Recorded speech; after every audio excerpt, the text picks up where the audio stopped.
আসসালামু আলাইকুম ওরহমতুল্লাহ। হ্যালো ভিভার্স, কেমন আছেন? আজকে কিছু সত্য কথা বলি।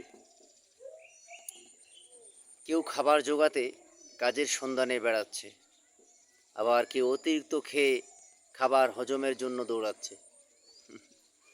গভীর রাতে কারো পাজারো গাড়ি থামছে নিষিদ্ধ পল্লীতে, ঘরে অপেক্ষাকৃত স্ত্রী দীর্ঘশ্বাস ফেলছে। কেউ ভাঙা ঘরে থেকেও স্ত্রীকে নিয়ে অবিরত সুখের ঘর বুনছে।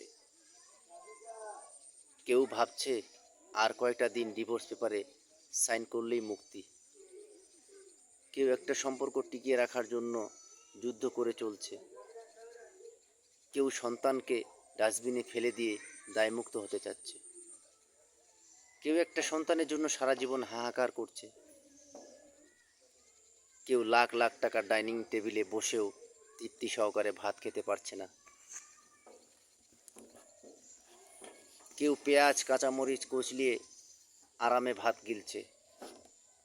কেউ দামি খাটে শুয়েও ঘুমের ওষুধ খেতে হচ্ছে। কেউ আবার হিমেল হাওয়ায় রাস্তার ওভারব্রিজে অঝরে ঘুমাচ্ছে। কারো পড়ার টেবিলে নতুন বইয়ের সমারোহ, কিন্তু পড়তে ইচ্ছে করছে না। কেউ পুরাতন বইয়ের দোকানে চষে বেড়াচ্ছে পকেট খালি বলে। কেউ বিশাল বহুল গাড়িতে বসে চিন্তিত,